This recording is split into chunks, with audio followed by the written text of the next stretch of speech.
Hi മക്കളെ, once again welcome back. എല്ലാവർക്കും സ്വാഗതം. നിഹാൽ സാറാണ്. അപ്പോൾ നിങ്ങൾ കുറേ ആയിട്ട് പറയുന്ന ഒരു കാര്യമാണ് സാറേ, മാത്സ് കഴിഞ്ഞാൽ പിന്നെ ഭയങ്കര ടഫായി തോന്നുന്ന സോഷ്യൽ സയൻസ് ആണ് സാറേ. മെജോറിറ്റി കുട്ടികളും പറയാറുണ്ട്, ഞാൻ ഇവിടെ പുറത്ത് പോയാലൊക്കെ ക്ലാസ് എടുക്കാൻ പോകുമ്പോൾ നമ്മൾ പുറത്തുനിന്ന് കാണുമ്പോഴും അല്ലാതൊക്കെ കുട്ടികൾ പറയുന്നുണ്ട് പഠിക്കാൻ കുറച്ച് ബുദ്ധിമുട്ടുണ്ട്, വർഷങ്ങൾ ഓർത്ത് വെക്കാൻ കഴിയുന്നില്ല.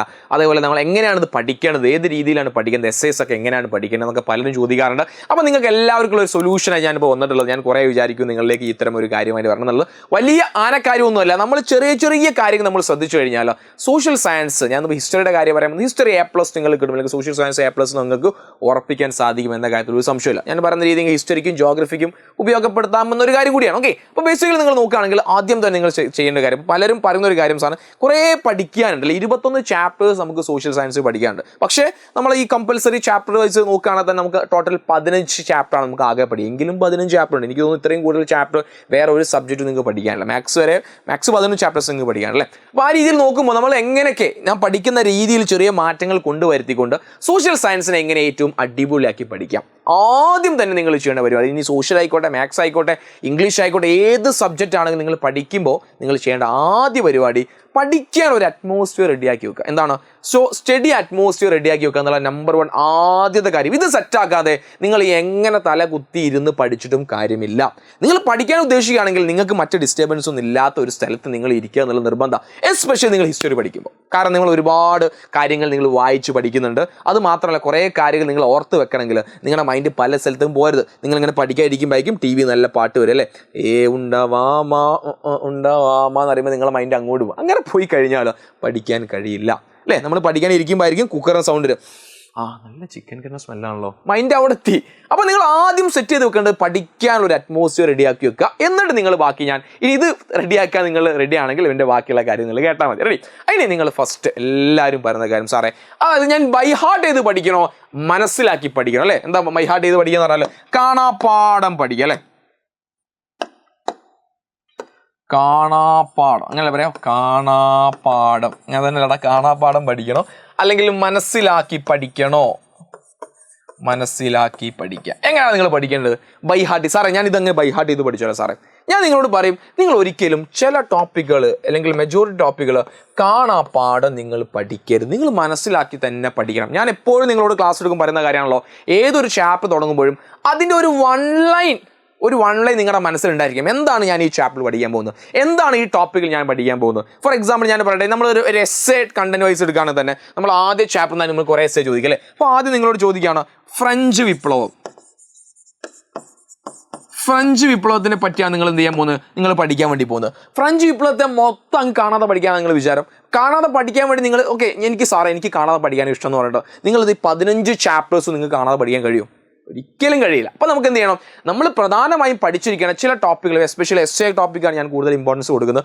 ആദ്യ ചാപ്റ്ററിലെ എസ്സേ ടോപ്പിക്കുകൾ നിങ്ങൾ എന്ത് ചെയ്യണം, കൃത്യമായി ഇതിൻ്റെ ഒരു വൺ ലൈൻ ആയിട്ട് നിങ്ങൾ ഇന്ന കാര്യങ്ങളാണ് അവിടെ നടന്നത്. അപ്പോൾ ഫ്രാൻസിൽ നടന്ന അവിടെ ഈ സോഷ്യൽ ഇൻഈക്വാലിറ്റി, ഒരു സാമൂഹിക അസമത്വം അവിടെ ഉണ്ടായിരുന്നു അല്ലെ, സാമൂഹിക അസമത്വം അല്ലെങ്കിൽ സോഷ്യൽ ഇൻഈക്വാലിറ്റി അവിടെ ഉണ്ടായിരുന്നു. അതിൻ്റെ ഭാഗമായിട്ട് എസ്റ്റേറ്റുകൾ അല്ലെ, 3 എസ്റ്റേറ്റുകളായിട്ട് എസ്റ്റേറ്റ് 1, എസ്റ്റേറ്റ് 2, എസ്റ്റേറ്റ് 3 ആയിട്ട് ഡിവൈഡ് ചെയ്തിരുന്നു. അങ്ങനെ ഒരു പുതിയ ടാക്സ് ഇൻട്രൊഡ്യൂസ് ചെയ്തു. ആ ടാക്സ് ഇൻട്രൊഡ്യൂസ് ചെയ്യാൻ നമ്മളെ 3rd എസ്റ്റേറ്റിലെ ആളുകൾ സമ്മതിച്ചില്ല. ആ ഒരു ഫൈറ്റാണ് ടെന്നീസ് കോർട്ട് ഓത്തിലേക്ക് എത്തിച്ചത്. അങ്ങനെ അതെന്ത് ചെയ്തു, ഫ്രഞ്ച് റവല്യൂഷൻ തുടങ്ങി. നോക്കി നിങ്ങൾ, ഞാൻ ഒരു ലൈനോ അല്ലെങ്കിൽ 2 ലൈനോ അതിനുള്ളിൽ ഞാൻ ഫ്രഞ്ച് റവല്യൂഷൻ പറഞ്ഞു കഴിഞ്ഞ്. ഇത്രയേ ഉള്ളൂ. ഇത്രയും കാര്യങ്ങൾ ബേസിക് ആയിട്ട് ഫ്രഞ്ച് റവല്യൂഷനെ പറ്റി നിങ്ങൾ അറിഞ്ഞിരിക്കണം. ഇത് ഞാനൊരു എക്സാമ്പിൾ പറഞ്ഞു. ഇതുപോലെ തന്നെ അമേരിക്കൻ റവല്യൂഷന്, ചൈനീസ് റവല്യൂഷന്, റഷ്യൻ റവല്യൂഷൻ ഒക്കെ നിങ്ങൾ അറിഞ്ഞിരിക്കണം. എന്താണ്, വൺ ലൈൻ ആയിട്ടില്ലേ, ആ ഒരു എന്താണ് ആ കണ്ടന്റ് എന്നുള്ളത് നിങ്ങൾക്ക് ഐഡിയ ഉണ്ടായിരിക്കണം. അതുണ്ടായി കഴിഞ്ഞാൽ ബാക്കി കാര്യങ്ങളൊക്കെ നിങ്ങളുടെ ഓർമ്മയിലേക്ക് വരും, ഓരോ ഇവൻറ്റ്സ് നിങ്ങളുടെ ഓർമ്മയിലേക്ക് വരും. ഓക്കെ, അപ്പോൾ ബേസിക്കലി ഏതൊരു ടോപ്പിക്ക് പഠിക്കുമ്പോൾ നിങ്ങൾ എന്ത് ചെയ്യുക, എസ്പെഷ്യലി എസ്സേ, ഷോർട്ട് എസ്സേ ഒക്കെ പഠിക്കുമ്പോൾ മനസ്സിലാക്കി തന്നെ നിങ്ങൾ പഠിക്കുക. ബൈ ഹാർട്ട് ചെയ്ത് പഠിച്ചു കഴിഞ്ഞാൽ ഓർമ്മയിൽ നിൽക്കൂല എന്നുള്ളത് 99% ശരിയാണ്. ചിലപ്പോൾ ഒരു പെർസെൻറ്റ് ആളുകൾ ചിലപ്പം അത് മെമ്മറൈസ് എടുക്കാൻ സാധിക്കും. ഓക്കെ, അപ്പോൾ ആ രീതിയിൽ നിങ്ങൾ എന്ത് ചെയ്യുക, പഠിക്കുക. ഇനി ചില കണ്ടന്റ് നിങ്ങൾക്ക് ബൈ ഹാർട്ട് ചെയ്ത് നിങ്ങൾക്ക് പഠിക്കുക. അങ്ങനത്തെ ഫാദർ ഓഫ് സോഷ്യോളജി അല്ലെങ്കിൽ ഫാദർ ഓഫ് പൊളിറ്റിക്കൽ സയൻസ്, ഇങ്ങനെ വൺ വേർഡുകളായിട്ടുള്ള ചില പേരുകൾ, ഇങ്ങനെ ഒബ്ജക്റ്റീവ് ടൈപ്പ് ക്വസ്റ്റ്യൻസ് ഉണ്ടാകും. അത് നിങ്ങൾക്ക് എന്ത് ചെയ്യാം, ബൈ ഹാർട്ട് ചെയ്ത് പഠിക്കും. ഓക്കെ, അപ്പോൾ ഈ ഒരു കാര്യം തീരുമാനമായല്ലോ. നിങ്ങൾ ഇങ്ങനെ ഈ ഒരു രീതിയിൽ നിങ്ങൾ എന്ത് ചെയ്യുക, ആ ഒരു കണ്ടന്റിന്റെ അർത്ഥം മനസ്സിലാക്കിയിട്ട് നിങ്ങൾ എന്ത് ചെയ്യുക, ഒരു വൺ ലൈൻ എങ്കിലും ഒരു ഐഡിയ നിങ്ങളുടെ മനസ്സിൽ എന്ത് ചെയ്യണം, ആ പെർട്ടിക്കുലർ ടോപ്പിക്കിനെ പറ്റി ഉണ്ടായിരിക്കും. റെഡി? ഇനി രണ്ടാമത്തെ ഇത് എന്താണ്, റീഡ് ഓർ റൈറ്റ്. എന്താ സാറേ, ഞാൻ എഴുതി പഠിക്കണോ അല്ലെങ്കിൽ ഞാൻ വായിച്ചു പഠിക്കണോ? രണ്ടാമത്തെ രീതിയാണ്, എഴുതി പഠിക്കണോ വായിച്ചു പഠിക്കണോ. ഞാൻ ഒന്ന് ശ്രദ്ധിച്ചോ, ചില കുട്ടികളുണ്ടാവും. നിങ്ങളിപ്പോഴും എനിക്ക് വളരെ സങ്കടകരമായ ഒരു കാര്യം, പല ഇംഗ്ലീഷ് മീഡിയം സ്കൂളിലും പോയി കഴിഞ്ഞാലും പഠിക്കുന്ന ഇംഗ്ലീഷ് മീഡിയത്തിലായിരിക്കും അവർ എക്സാം എഴുതുന്നത്. ഇംഗ്ലീഷിൽ ഒരു പാരഗ്രാഫ് പോലും അവർക്ക് എഴുതാൻ അറിയില്ല എന്നൊരു യാഥാർത്ഥ്യമുണ്ട്. സോഷ്യലാണ് എഴുതാനുണ്ടായിരിക്കും. വളരെ സങ്കടകരമായ കാര്യം. എന്താ ഇപ്പം ചെയ്യുക? ഞാൻ ചില സമയത്ത് ഇങ്ങനെ മൂക്കിൽ കഴിച്ചു, ഇത് മൂക്കല്ലേ താടിയല്ലേ, കഴിച്ചു നോക്കി ഇവരിപ്പോൾ ഞാൻ ഇംഗ്ലീഷ് പഠിപ്പിക്കണത് സോഷ്യൽ പഠിപ്പിക്കണമെന്നുള്ളത്. മലയാളം മീഡിയത്തിലെ കുട്ടികൾ കുറച്ചെങ്കിലും അവർ മലയാളത്തിൽ എന്തെങ്കിലും എഴുതും. ഞാൻ കുട്ടികൾ അങ്ങോട്ടും ഇങ്ങോട്ട് തരഞ്ഞിരിക്കല്ലോ, കുട്ടി ചിലപ്പോൾ നിങ്ങൾ ഉൾപ്പെടെയുള്ള ആളുകളുടെ അവസ്ഥയായിരിക്കും. അപ്പോൾ നിങ്ങൾ എന്താ ചെയ്യേണ്ടത്? അങ്ങനെ എനിക്ക് അത്യാവശ്യം എഴുതാൻ അറിയും സാറേ, ഓക്കെ, ഞാൻ എഴുതാൻ അറിയുന്ന ആളുകളാണെങ്കിൽ ഒരു സംശയമില്ല, നിങ്ങൾ വായിച്ച് പഠിച്ചാൽ മതി, നിങ്ങൾ റൈറ്റ് ചെയ്യേണ്ട, നിങ്ങൾ എന്ത് ചെയ്താൽ മതി, റീഡ് ചെയ്താൽ മതി. എന്നാൽ ഇതുപോലെ എഴുതുന്നതിൽ ബുദ്ധിമുട്ട് തോന്നുന്ന കുട്ടികളാണെങ്കിൽ സാറേ എനിക്ക് അത്രയും എഴുതി ഫലിപ്പിക്കാൻ അറിയില്ല സാറേ എന്നാണെങ്കിൽ മക്കളെ, ഞാൻ പറഞ്ഞ പെർട്ടിക്കുലർ എസ്സേസും ഷോർട്ട് എസ്സേ വരുന്ന പ്രധാനപ്പെട്ട കാര്യങ്ങൾ നമ്മൾ ഡിസ്കസ് ചെയ്യുന്ന കാര്യങ്ങൾ നിങ്ങൾ എന്ത് ചെയ്യണം, നിങ്ങൾ എഴുതി തന്നെ പഠിക്കണം. There is no option. Okay, കാരണം സോഷ്യൽ സയൻസ് ആണ്, എഴുതാൻ ഇഷ്ടം പോലെ എസ്സേ ആയിട്ടും ഷോർട്ട് എസ്സേ ആയിട്ടൊക്കെ എഴുതാനുണ്ട്. അപ്പോൾ എഴുത്ത് വളരെ പ്രധാനപ്പെട്ടതാണ്. അതുകൊണ്ട് ഇപ്പോൾ ഞാനിപ്പോൾ പറയാൻ കാരണം അത് അങ്ങനത്തെ കുട്ടികളുണ്ട്, മെജോറിറ്റി കുട്ടികൾ അങ്ങനത്തെ ഒരു കാര്യം ഞാൻ കാണുന്നുണ്ട്. അപ്പോൾ നിങ്ങൾ എന്ത് ചെയ്യുക, അങ്ങനത്തെ കുട്ടികളാണ് നിങ്ങളെങ്കിൽ നിങ്ങൾ എഴുതി തന്നെ പഠിക്കുക. ഒരു എസ്സേ എടുക്കുക, കൃത്യമായ ചോദ്യം എഴുതുക, ഉത്തരം എഴുതുക, 1, 2, 3 തവണ എഴുതി കഴിഞ്ഞാൽ നിങ്ങളത് പഠിക്കും. അതിൻ്റെ ഒരു 40% നിങ്ങളുടെ തലയിലെത്തും. ബാക്കി എക്സാം സമയത്തുള്ള നമ്മുടെ ഒരു എനർജി വർക്ക് നമ്മുടെ തലയിൽ നടക്കാനുണ്ട്. അത് നടക്കുമ്പോൾ ഓട്ടോമാറ്റിക്കലി അതിങ്ങനെ റിവൈസ് ചെയ്തു റെഡി. അപ്പോൾ ഇത് ഇമ്പോർട്ടൻ്റ് ആണ്. എഴുതുക അല്ലെങ്കിൽ റീഡ് ഓർ റൈറ്റ് അത് നിങ്ങൾ തീരുമാനിക്കണം. നിങ്ങൾക്ക് ഏതാണോ കൺവീനിയൻസ്, നിങ്ങളുടെ കപ്പാസിറ്റി നിങ്ങൾക്ക് അറിയുള്ളൂ. സാറേ ചിലപ്പോൾ നമ്മൾ പറയും സാറേ എനിക്ക് എനിക്ക് കുഴപ്പമൊന്നുമില്ലെന്ന് പറയും. പക്ഷേ നമ്മളെ കാര്യം നമുക്കേ അറിയുള്ളൂ. നിങ്ങൾ മനസ്സിലാക്കി നിങ്ങൾക്ക് വേണ്ടി എഴുതാൻ അറിയില്ലെങ്കിൽ നിങ്ങൾ എഴുതി തന്നെ എന്ത് ചെയ്യണം, പഠിക്കണം. റെഡി. അപ്പോൾ അതിൽ ഒരു തീരുമാനമായി. ഇനി വളരെ പ്രധാനപ്പെട്ട ഒരു കാര്യമാണ്, എസ്പെഷ്യലി സോഷ്യൽ സയൻസിൽ നിങ്ങൾ ഏറ്റവും കൂടുതൽ ഇമ്പോർട്ടൻസ് കൊടുക്കുന്നത് PYQs ആണ്, പ്രീവിയസ് ഇയർ ക്വസ്റ്റ്യൻ.